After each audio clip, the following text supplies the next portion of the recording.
What is up, guys? We're over at Dudes. You can see his machine behind me here. Things are escalating quickly this winter. There's a lot of changes. The obvious one, he has a little lift. It's the Tusk one from Rocky Mountain ATV. We're basically gonna tear down the entire machine, so that's gonna make life a lot easier than using sketchy pallets and multiple jacks and stuff like that.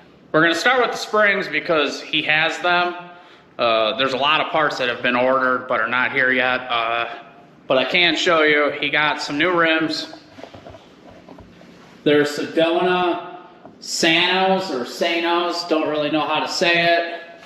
He's got some fresh Rockzillas, still 32s, stickies. So he ended up going to a 15-inch rim. It was one of the requirements for some of his new suspension components that are on the way. So we're gonna get everything torn off this machine, and then we'll get into what he's doing for springs.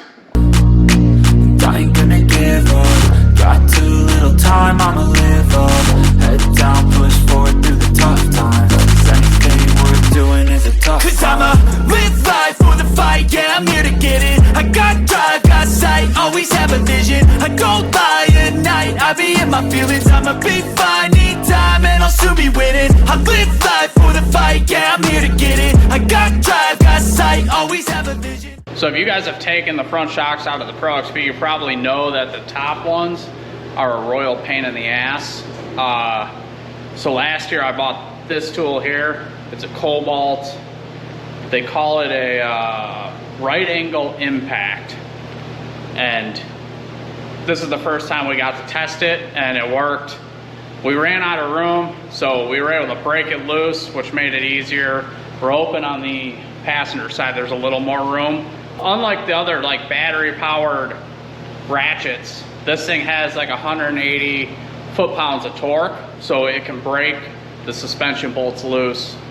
And yeah, definitely helpful. We fought with these last year doing Dudes limit straps, and it's not fun trying to get your fat arms up in there.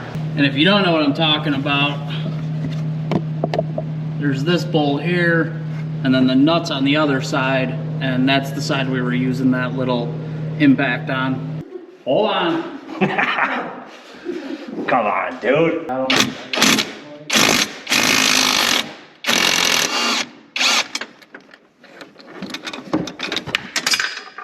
Oh, great. Drop the nut. The nuts drop? So that's how much easier that tool makes it. 1 minute, 37 seconds later. All right, we have all the shocks off. His machine does come with the Fox Live valve. They handle great from the factory.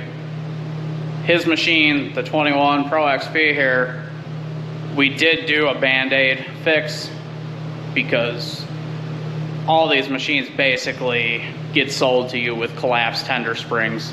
So we did the RZR tender springs on this machine and on my Pro XP with the Walker Evans, and it helped, but it's just a Band-Aid.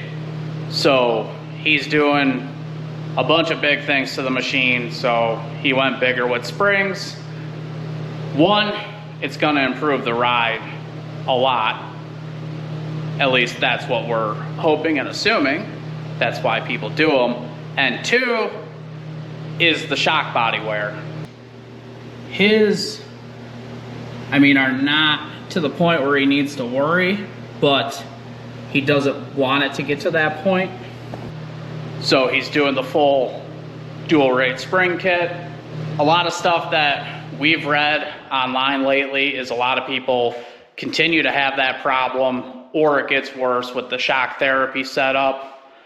So he is trying the MTS dual rate spring kit. So here's the full kit you get. Everything's labeled. All your mains, your tenders. You get new sliders, which look to be from Ibach. You get crossover rings. So that's the kit. Everything was nicely packaged and labeled. when you order this kit, they ask for all the basic information, weight of the driver, weight of the passenger, do you carry a cooler, toolbox, weights on all that stuff, type of riding, your aggression level when riding, stuff like that, and they set up a kit specifically for you and your machine. So I don't know if we're starting with front or rear, but we're gonna get one torn down and we'll show you the differences. Here's our first victim. We're gonna do one of the rears. We got the 2 new springs, the crossover, the new slider, and last time we did suspension work, I was getting a lot of comments asking about what spring compressor we're using. So right there, Eastwood, there's the item number.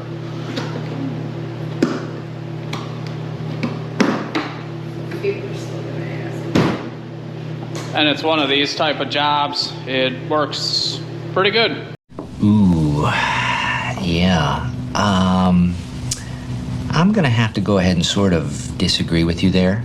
With this MTS setup, you get this little guy here, and you scan it for directions, or go on their website. But what we found is it doesn't have the 2C Pro XP listed. So instruction-wise, we're gonna kind of base it off the 4C Pro XP.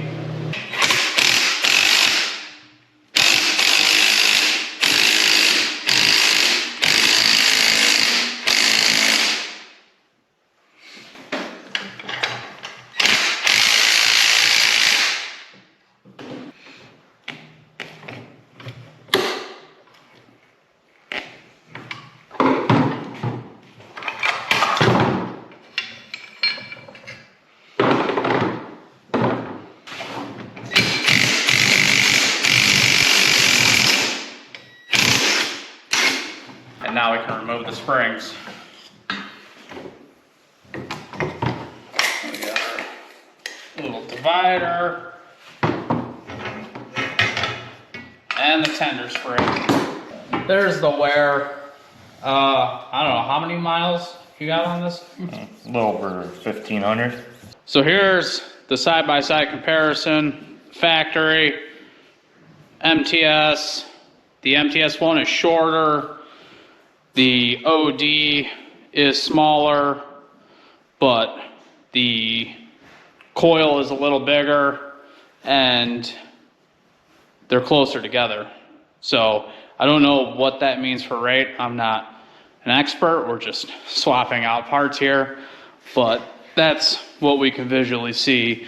Difference-wise, tender spring is obviously longer than the factory one, and the coils are a little bigger. So now dude's gonna get this shock cleaned up. No. Yeah. So dude's gonna get this nice and clean, like it looked like on the showroom floor, and then we're gonna get the new setup put on this shock. Yay, cleaning! All right, guys, we had a pause in the MTS spring kit video, and it's because we had questions.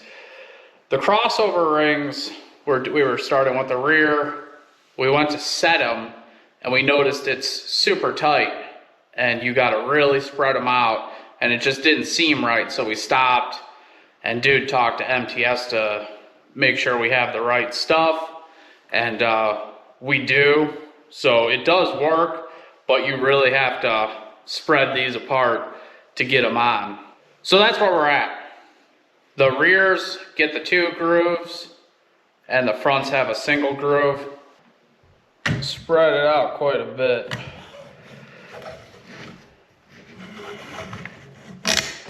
And get it to the threads. And then we can screw it down. So it does work. We were wrong, but it was just one of those things where it didn't seem right, we weren't sure, and we were trying to do it on, I think, New Year's Eve or day or right around there. So they weren't in the building, so we had to wait to contact them. We're gonna go ahead, we're gonna set the crossover ring to 12.5 inches from this face to this face.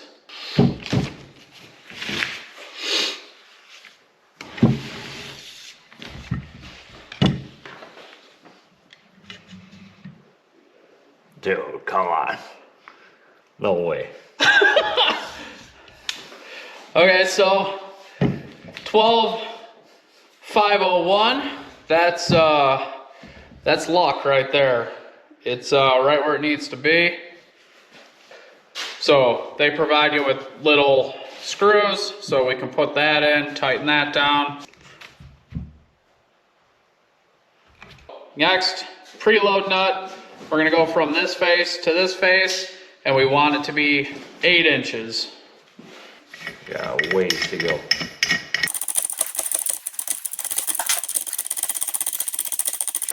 I don't remember if I said it in the beginning of this video from a while ago.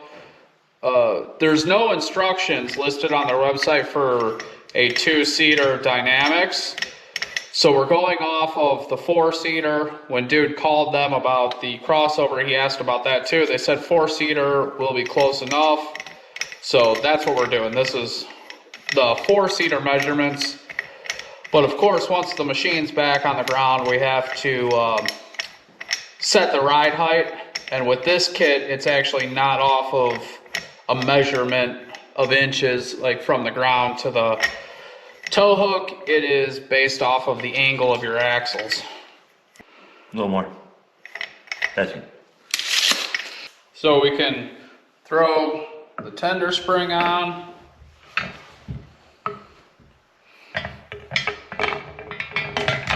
Like so.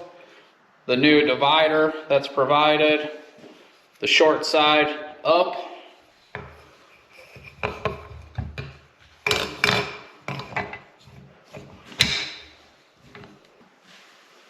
And then the main spring, and we're gonna wanna have the ends of the springs clocked 180 degrees. And we're gonna have to do some compression.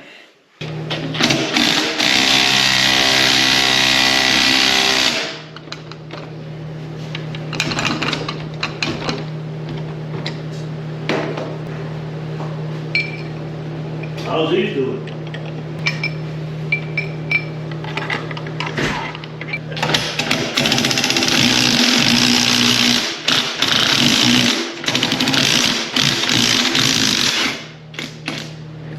So that's it for this rear. We're gonna do the other rear and then we'll catch back up with you when we get to the front. 4 to 6 more days later. So we're back trying to work on dude's shocks. We're trying to get these MTS Springs on. As you probably saw in the previous clips from last week, we're having issues. Yeah, I think the situation here, as far as putting these springs on, this is a tool for this type of job, but it's not quite the tool for this. It works on removing stock stuff and putting the tenders on and doing preload adjustments if the machine's, if the shock is on the machine. But we ran the preload nut all the way up, and yeah, we still can't get this one even close. We've tried different variations of where we're grabbing the springs. We've tried one spring, both springs, and either way, it bows so much that it gets way too sketchy. And even if we weren't sketched out, you know, you're binding up here, or the clamps are binding up on the slider, they bind up on the crossover ring. It's always something. And yeah, I know these are oversized. We tried the correct size. We've just tried a bunch of different combinations. Can't get it, so I think he's gonna go see if he can get someone to do it for him that has the proper tool. Maybe. I'll let you know. A little longer than a few minutes later. And just like that, they're back together. He did end up needing to take them to a local Powersports place, and they used a different style compressor. I'll have a picture of one flash up on the screen, and that's what they used. And yeah, they got it done. So after like 2 weeks, all the springs are on the shocks. So obviously the springs are done. The machine's not quite ready for springs. Way to walk right through the shop, dude. Yeah. So that's it for this video. We got a lot of work to do on this machine first before we can put those on. So we're not gonna do any of the testing of ride height in this. We'll probably show some of that once everything else is done. But that's it for the MTS spring kit on the Pro XP. And we got more suspension coming up for his machine. So thank you for watching. Make sure you like, subscribe, comment. Catch you in the next one. Peace. Thank you. Thank you. Thank you very much.